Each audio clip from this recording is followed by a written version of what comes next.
Okay, time for the open mic. We have 10 readers. We each get about 5 minutes. We're not going to be too hideously heavy about that, but please try to keep your reading to 5 minutes. And this is a family-friendly event, and we like to remind people it's family-friendly, so we want to be careful about the words that we use. We're in, there are children in the store. We don't want to offend anybody. Please no profanity. Watch your language. Act accordingly. Other than that, wide open to poetry. Alrighty. Be considerate. 5 minutes. After the end of this open mic reading, we will then bring both of our fabulous poets back up to give you just a little more of their craft. So, I will demonstrate how it's done by reading to you a poem that I wrote recently. Now, don't be afraid of the mic. Don't feel that you have to read back here, because then people have a hard time hearing you. The microphone is not going to hurt you, so feel free to lean into it. All right, this is one I wrote recently called When the Rains Come. When the rains come at last, and the air smells like the promise of Christmas, we will walk to the edge of the yard and pretend it is the end of the world and that we are safe inside the rain.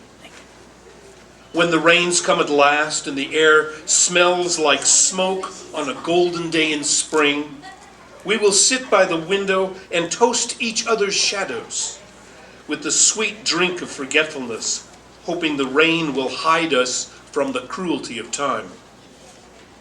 When the rains come at last, and our skin is cold with remembering what we cannot forget, we will hold hands in the darkness and weep with joy at our pain, then rise on labored feet, holding one another, as we walk forth into the rain in search of forgiveness.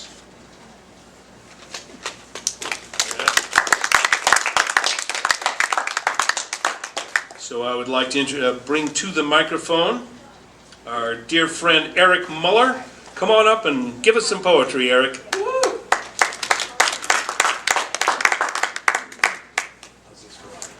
Looks good. There we are. Hey, thank you, Joshua. This place is infiltrated by OPA, Oregon Poetry Association, operatives. In fact, we have our newly elected president, Shirley Mark. Charles Castle and I are board members, and I just wanted to put a plug in for one of the free things on the table, which is a bookmark. Simple. Each one, several different designs. And I would challenge you to do 2 things with this. Number 1, go to our website if you haven't seen it. It has a lot of information. It has reviews. It has a calendar. It has updates from the different regions where OPA has units. Take a look at that. Second thing I challenge you to do, buy one of Stephen's books, and this will fit in perfectly. Thank you for inviting me. Another freebie, and I thought I would have the smallest book this afternoon. Darn it. Stephen, again, gets the laurel. This is a wonderful kind of book you can make yourself. And I wish you would pick them up. They're free. They're on the table. They're made out of one piece of paper. The layout's important. The slice down the middle of the paper gut is really important. And there's some tricks to the folding of it. But you get an 8-page book. And it's a lot of fun. Advertisements over. I want to read 2 poems. Like Joshua's seasonal, one of which is on the back of the little booklet called Thread, which has the motif in all of it of threads, sewing up things, being cut, whatever. You say leaves in October, all furious reds, hang by threads. And who do you think comes to cut them? You say wind will. They don't have to be complicated. It's only that much of a page. Here's a more complicated one, and it's even a bit laborious, I'm afraid.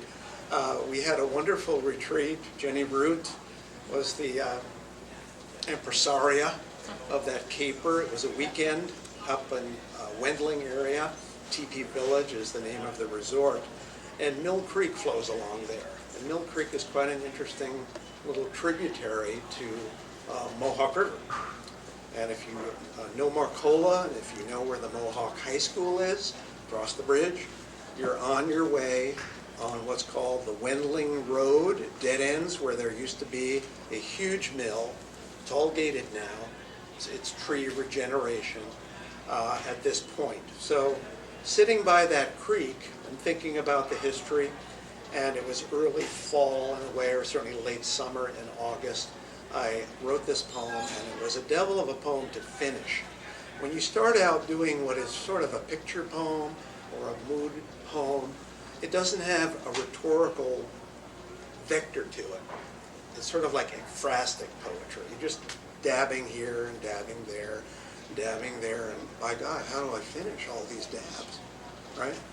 So I'm still working on it, but I think it's better than it was written by the creek in August. So let me go with this. It's fairly long, and it opens up with an image of a water tanker plane. This is fire season going overhead. That's how it starts.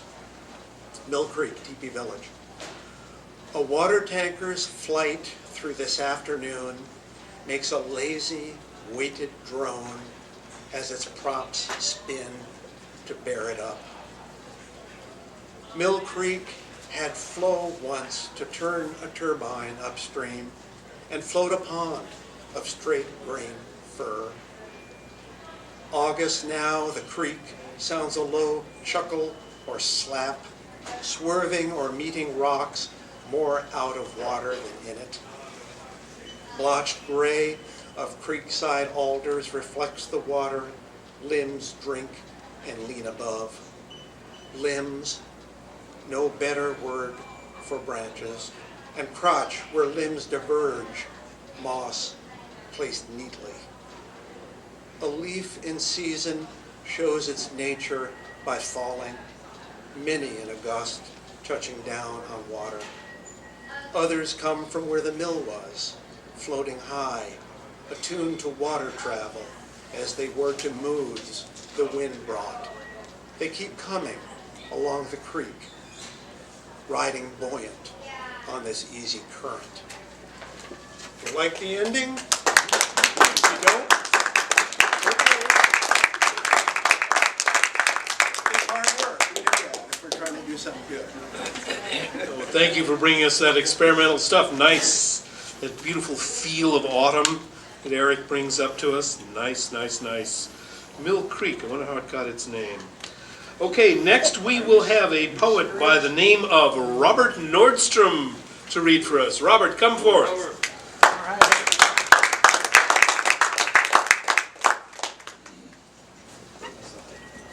think that's okay. Can you hear me okay? Yep. Great. I was happy to find this place. My wife and I just moved to Oregon the 1st of August. Be closer to children and grandchildren. We moved from Wisconsin. 2,100 miles was a bit far to drive to see the grandchildren. So yeah, so we're enjoying it. But you might notice that I've been here long enough to say Oregon, not Oregon. I learned that real quickly.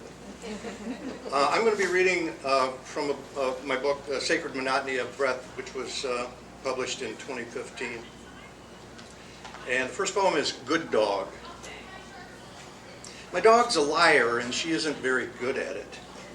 Chin resting on her paws, she looks up at me with her cartoon cute eyes, as if to say, "Who, me?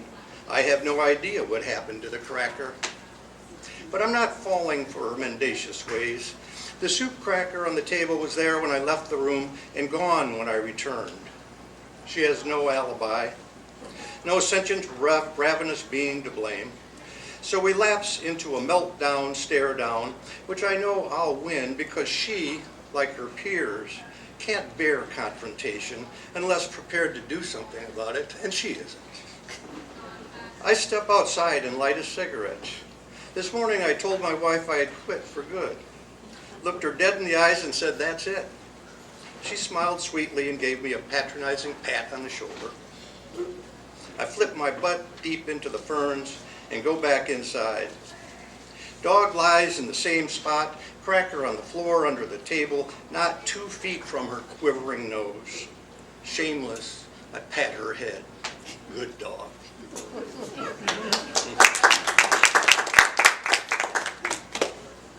And this poem is titled Old Lovers.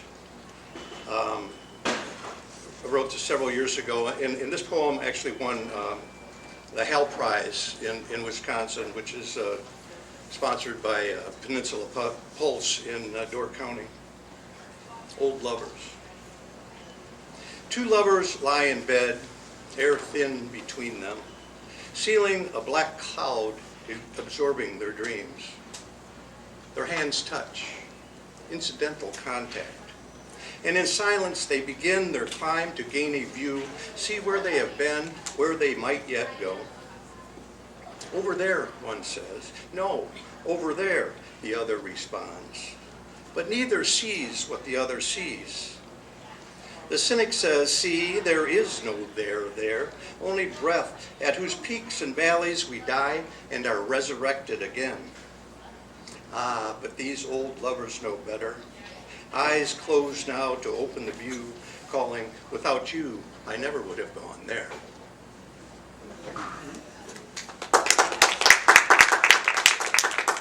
And let me just finish up with a poem entitled Recalling Happy. A woman in the coffee shop sitting at the table next to mine says to her friend, tell me about a time when you were happy, truly happy. I stare at newsprint, straining to hear her friend's response. Not forthcoming, and I'm not surprised. The query too intimate, the response too complex to regurgitate on cue while masticating a bagel. But I'm sitting alone, swimming through bad news, all black and white, and have no excuse. So I retrieve the marked files. Marriage, births of children, sloppy-tongued puppy with a bow around its neck running into my arms when I was 8 years old. To no avail. These days, such memories feel more like digits in a sum than highlights of a life. I'm beginning to feel bad about my failure to recall happy when the woman's friend throws me a bone. When all the pieces fit, she says softly but firmly, nothing stands in relief. I smile and take a bite of bagel, recalling for every good reason the clematis on the trellis outside my bedroom window, how it grows a couple of inches overnight this time of year, the waving fronds of the Japanese iris cheering it on. Sheer exultation on those full moon nights I sleep right through. Thank you.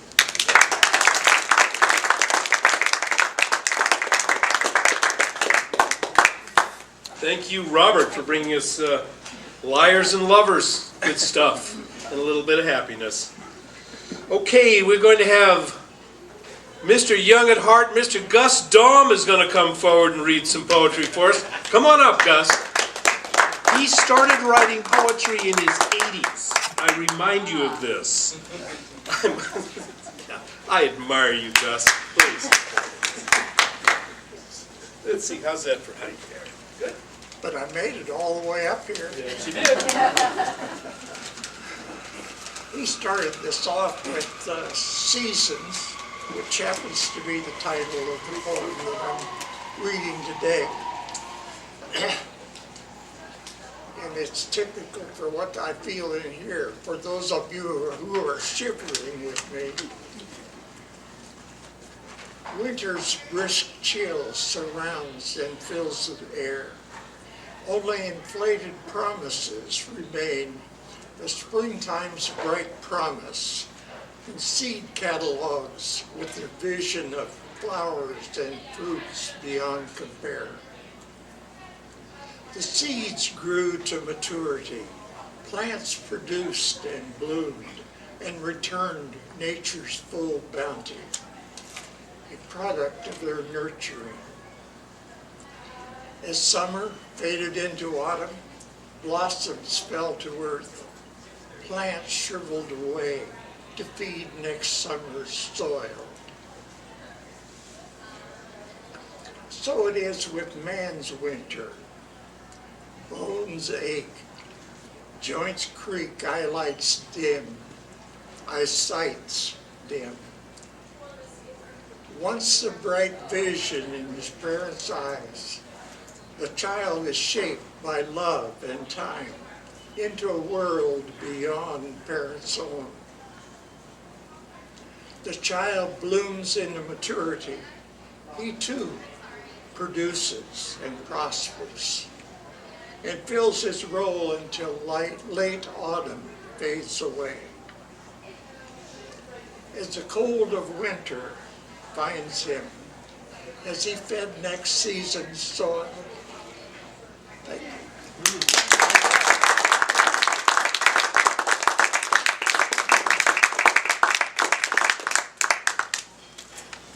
Thank you very much, Gus. Wow. Nurturing and blossoming and feeding the soil for next year. On we go. And now a man we all know and love. We've seen him up here before, Mr. Charles Castle.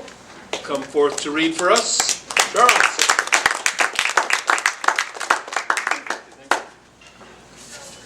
All right, so this is one from last week, a newer one. A little longer than I normally write, but I can do this, I think, in under 5 minutes. It's if you see my brother. I would ask if you've seen my brother. I've been looking for him along all these roads. I was told he'd been seen out on the margins. I was told he was just moving through. His family has not seen him. We've had no word from him in years. My parents died not knowing, and in their final days forgot his name. I still remember we looked alike, his features older though. I still remember we looked alike, though all the photos are long gone. My sisters were too young then. For them, he's like a dream. Yet they are looking for him also, each in their own way. In his youth, I was told he took odd jobs, got by on words and deeds. He slept where sunsets found him, along a river of dusty places. He might have joined a union once, mining coal or in the merchant marines, or packing alongside migrants, picking in the San Joaquin. Someone said they saw him in Alberta during Vietnam. He might have had a family once. He might have been fishing salmon in the 70s out of Aberdeen. He's been gone so long now, but I still have hope. He'll show up, or our paths will cross. I keep my eyes peeled. Maybe you will too. I'd like to look in his eyes before the chance is lost. In the 80s, some said he drove freight down the 5 into Mexico. Some say he was doing 10 for running weed. I just don't know. He took risks, but he didn't gamble much. I heard that in a truck stop outside of Vegas once. I've checked records. I've checked forwarding addresses. I've seen renters' forms. I've seen canceled checks. Once I saw a pair of worn-out boots, workman's gloves, a tool belt, that a foreman said my brother loaned to a new guy who worked a week and he had to fire. My last near miss was back in '99 A cop in Needles said he was busted up in an accident on the interstate. Maybe he was using another name in a car with Montana plates. He must have been 50 then and broke both legs. The hospital never did get paid. In a strip club in Baton Rouge, a dancer said she'd lived with him for a year or more, but they broke up after Katrina hit. Where he went from there, no one knows for sure. I keep hearing news from here and there. He walks with a limp these days. He's getting by. They look at me and say the likeness is striking. Who knows what's true after all these years? I just know I missed him growing up. I'm still looking for the brother I didn't have, out on the margins along all these roads. If you see him, tell him it's not too late to come home.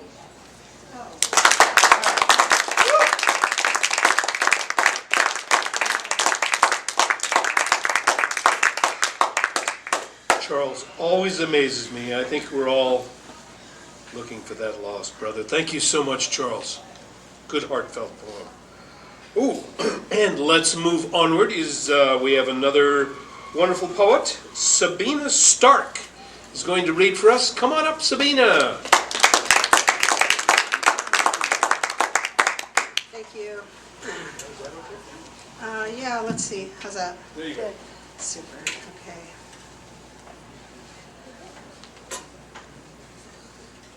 Someone asked me at one point to write a short piece about a book that had an impact on me. So that's what this little piece is. I knew every wonderful corner of the Free Press bookstore of LA's Fairfax Avenue. I sat for hours drinking in words, completely lost in their shapes and rhythms. I was 13 years old. I hid there in the safety of its shelves. It was there that I stole my copy of Let Us Now Praise Famous Men. I leafed through it and then shoved the book into my Navy surplus coat while Kenny, the manager, looked away. The book was unwieldy in its details, intimately raw yet poetic, formed out of people's bone-deep poverty.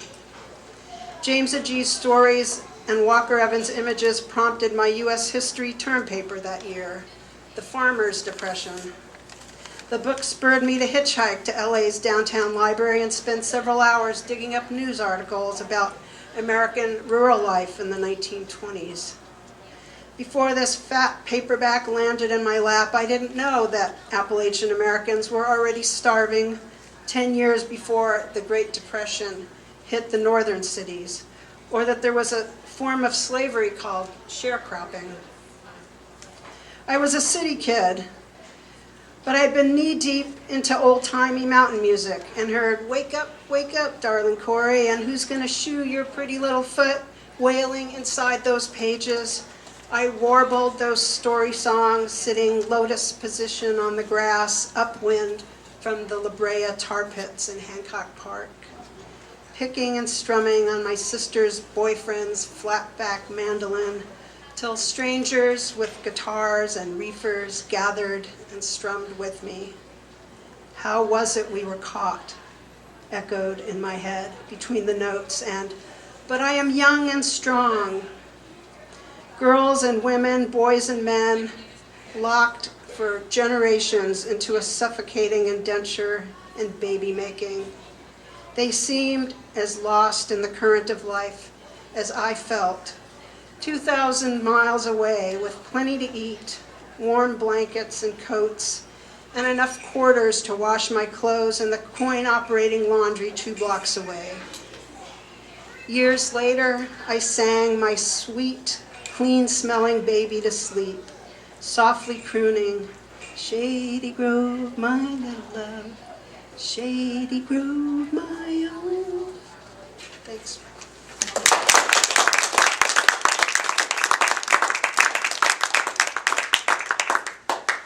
Thank you, Sabina, for reminding us of how much literature can move us. I think that's why we're all here today. Okay, Sandy Scher is going to be our next poet. Where is Sandy Scher? There she is. Step on up. Good to see you again. It sounded like I was invisible or something. I see you over there. See me right there. Short. I always do this on my toes. To get inspired this week, I was reading through poetry books, and some of them start with the title, and that's also the first line. So I thought I'd just play off of that and see if it gave me anything. This first one is, how do I explain that the heart lies dormant, covered in winter, while just beneath this tired skin's surface, summer blood still speeds through willing veins, forms a complete circuit of memory, so that a switch is thrown, lighting up my eyes at just the mention of your name.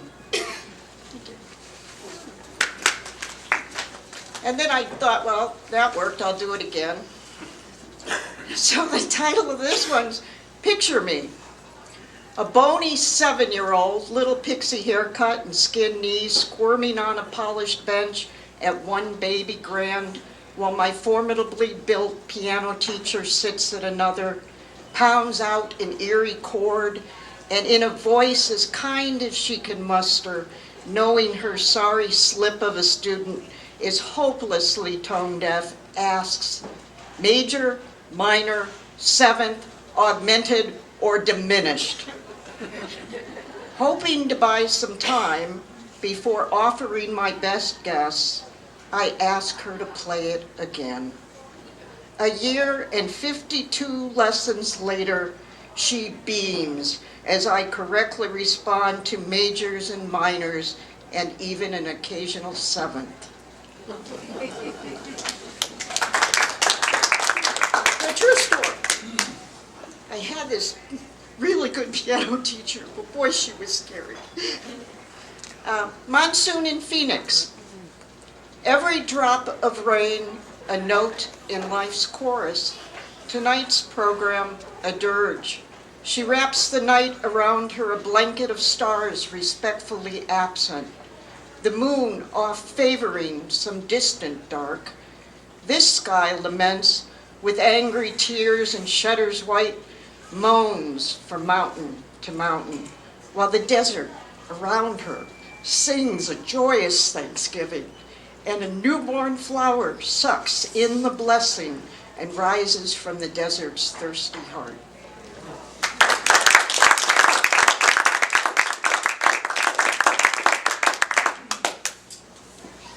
Thank you, Sandy. And yes, I do see you over there, yes. Great life stories from the heart. I like that. Yeah, and the diminished sevenths. Okay, Donna McNeil will be our next poet. Come on up, Donna.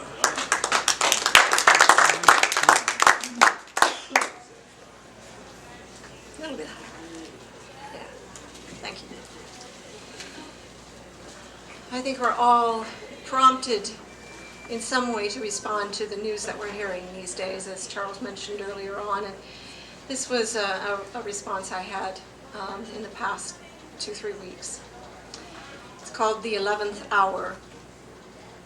Tearing, searing, sighing, drowning, crying, dying.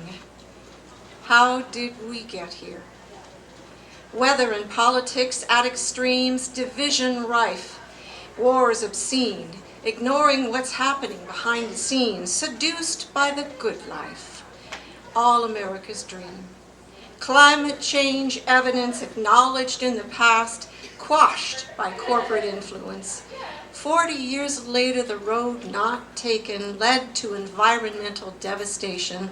It's not fake news.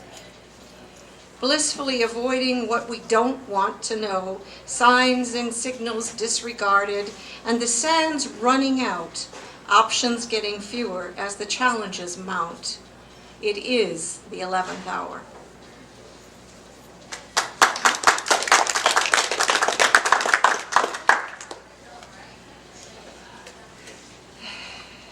And in this season, my favorite season of the year, it's really hard for me not to respond in a much more positive way to what I feel on a fall day. And this one's called Autumn Song. Tender breeze, gentle seduction of soft, exotic silk caresses, slows my steps this September morn, whispers welcome to this new season. Sun's softer slant speaks of quiet change. Mood of sweet melancholy descends, envelops me like a cloak. Here, trees lush, dark green, lightly kissed, wine or bright gold. There, entire trees blaze like flaming crimson torches. Leaves at last let go, drift aimlessly down to shush underfoot, dance with wanton gusts of wind over sidewalks and lawns. Late afternoon walk amid dry fallen ones stirs new rhythms, ignites the urge to step lightly, dance with them toward winter's sleep. Thank you.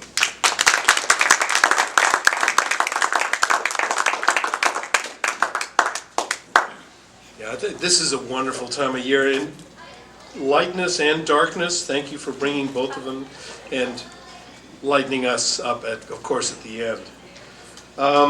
Yeah, weather is metaphor for the crazy times we're going through. Whew. So anyway, we will continue. We have a lady by the name of Michelle Graff. Please, Michelle, come forward and read for us. Thank you. How's that one? Good. Okay. I said when I came in this afternoon that, no, I'm not signing up to read anything because I haven't written anything lately. Just, I came in for inspiration. And so I'm going to blame that guy over there, Charles, for things that you said in your poems that you were reading. And all of a sudden, stuff started hitting. And so I ended up with a quartet of haiku that happened just this afternoon. And this is like unedited, here we are. And I would like to say that this whole thing of doing this, I'm so glad that you're doing this, Stephen. Charles, you introduced me when I got up to do my first real big reading when my book was published, Lifelines, back in, I think it was 2012 that I read over at Tsunami. And you and I, my friend, have gone through a lot of stuff with workshops and festivals and things, and congratulations on the third year with this. So, these are the hot off the finger press haiku. And yes, I'm caught up with everything else that's been going on in our world, trying to make sense of what doesn't make sense. Number 1, will we ever speak, hear each other's words again with an open heart? 2, I worry we've lost our way to love each other and honor our own truth. 3, I'm 70 now. Old enough to know that life ignores empty words. And the final one, we only have here and now and each other. Will that be enough? Thank you.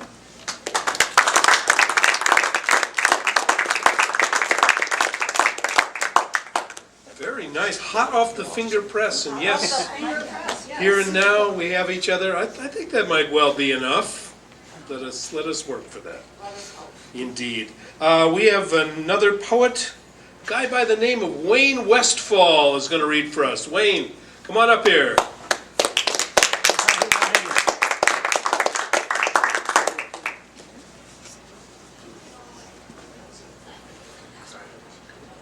I read something here several months ago, And I didn't make a record for me to keep so I don't remember what it was, and I'm afraid I might be reading it again today. If so, I hope you enjoy it again.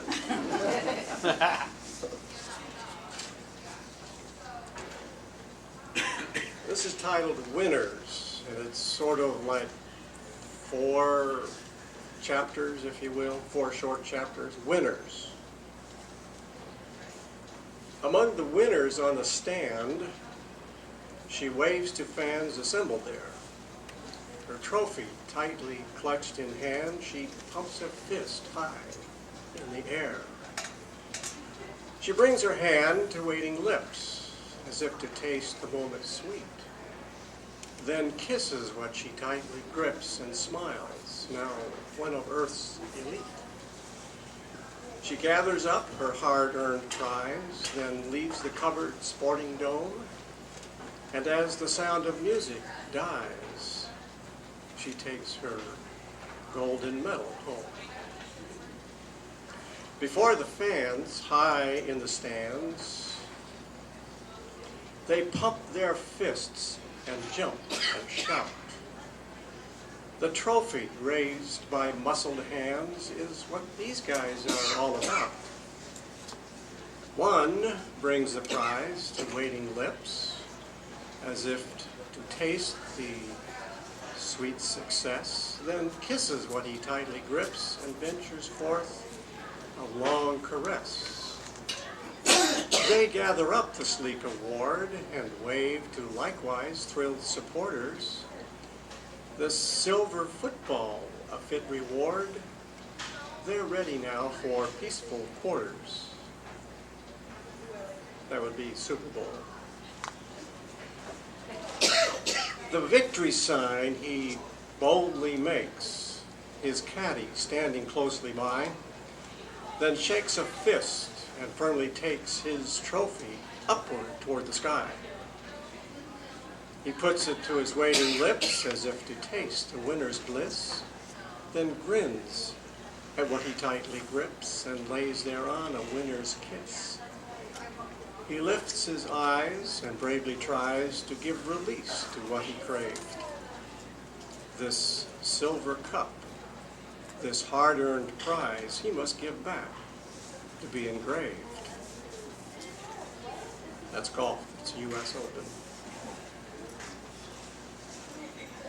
Alone where trees and grass abound, not a soul can see him there. His trophy fallen to the ground, he pumps a fist high in the air.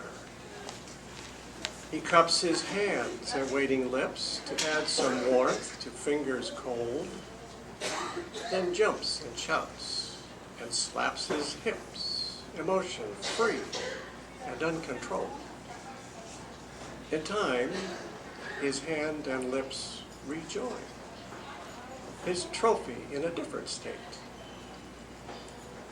A juicy slab of tenderloin, medium rare, on a dinner plate.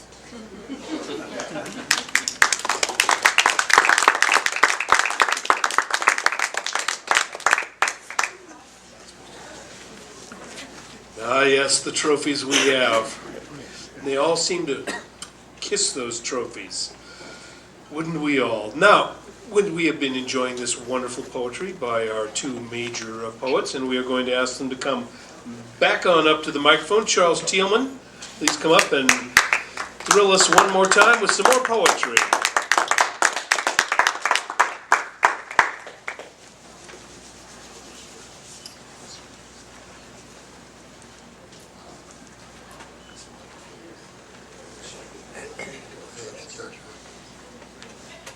Hello again.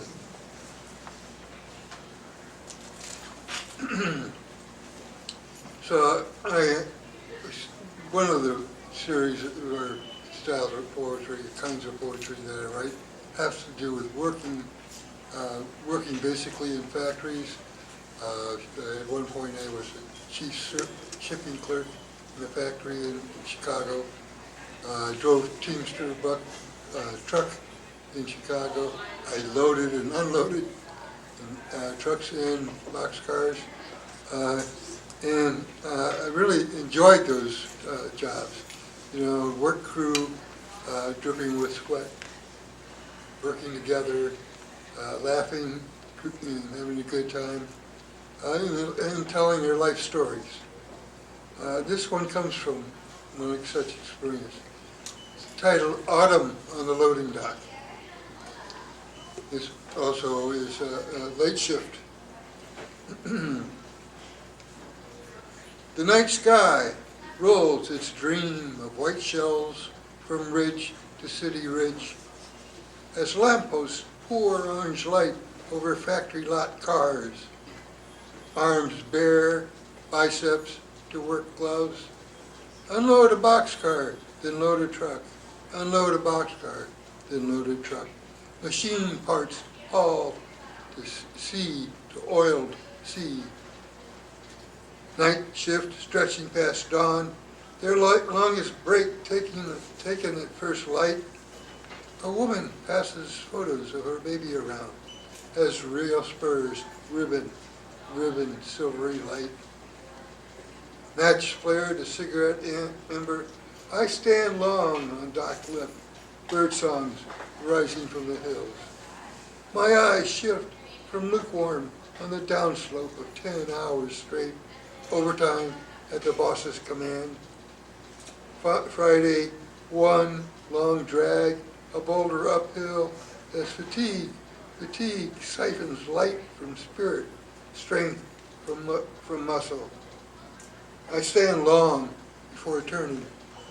Crew boss glares, pecking at my shoulders.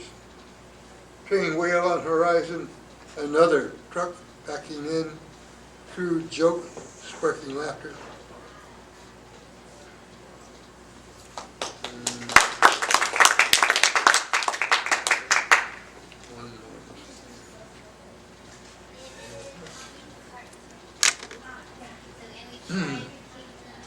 One of the things I enjoy doing when I can is painting.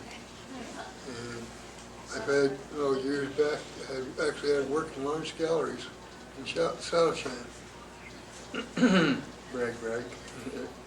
Anyhow, this one's titled Facing Canvas. Facing Canvas. Cut by the saws of gusts, the widowed sky roils out over the Pacific. Crescent moon playing its diamond harp, cloud to cloud. I troll for colors on the traverse between light and depth, working all night in my downtown studio apartment. Dawn comes a sunflower bent to wet earth. As I dry brush, a mare standing above her sleeping foal. They're all their ears following night sounds rolling over cut hay, all within sight of a truck thunder freeway. Thanks for coming.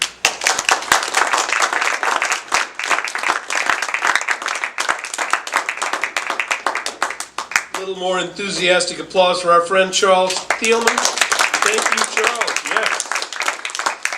And now the one and only C. Stephen Blue will come up to finish this show for us.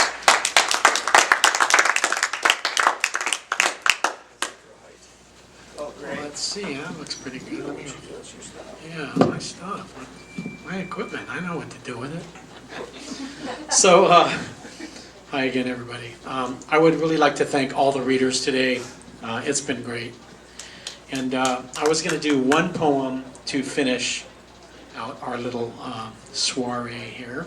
But then I got an email from Eric Muller requesting that I do a particular poem of mine, a short one. So I hope you don't mind if I do two pieces to close this out. And this first one is the one that Eric requested. And it is titled, Faded Light Brown Now. I love my coat. There is no other coat like my coat.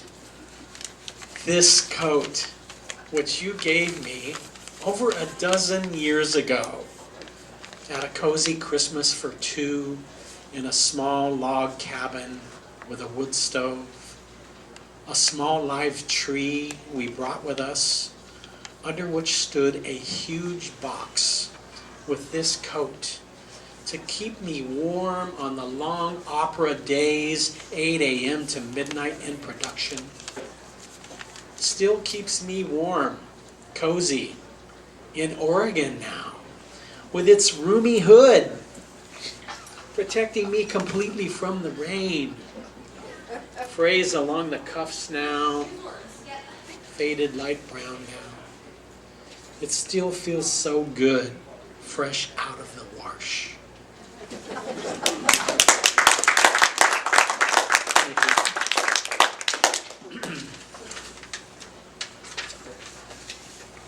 So I'm working on a book project called Freeform Jazz.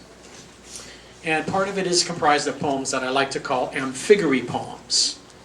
Amphigoury is known as nonsense verse, or verse that doesn't need to completely make sense, often with made-up words. So the poems in my book are not so much about what they mean or the story they tell, but more about the way the words sound when they bump up against each other on the page and the rhythm that they make. So this is one of those poems. And it is titled, Slither Me Slowly.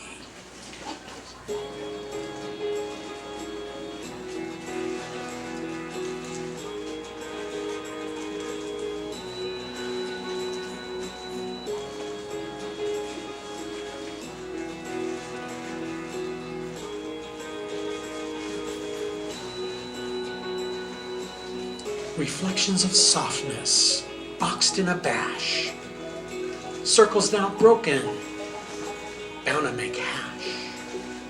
Smoke it, drink it, walk it in a shoe. Tiptoe it softly, it's the least you can do. Save but don't spare it, divine till it folds. All this audacity breaks all the molds. Can you compare it to anything sound? Reverse declare it, hell-bent, unbound. You know you can relish it, straight till you drop. Finesse it and quiver, from bottom to top. You slip down in passion, encumber it all. Amaze me and faze me, your hunger won't fall. Do my words arouse you, confuse you, conspire you to desire? Decline you, incline you, what do they inspire? Bookmaker, bookmaker, bind me a song. Find me a few lines that I can prolong. Bring them in bunches, coddle it close. Slither me slowly till I overdose. Yes, bookmaker, bookmaker, bind me a song. Find me a few thoughts that I can prolong. Bring them in bunches, coddle it close. Slither me slowly till I overdose. Bring them in bunches, coddle it close. Slither me slowly till I overdose. Bring them in bunches, coddle it close. Slither me slowly till I overdose. Slither me slowly till I overdose. Slither me slowly till I overdose.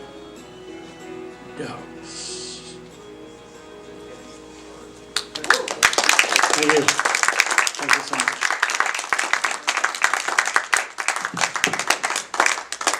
Charles, I think you're up. Hello. That be it, my friends. Thank you all for coming, and please come back next month, same time, same place. We may be at a different end of the store, but thank you all for coming.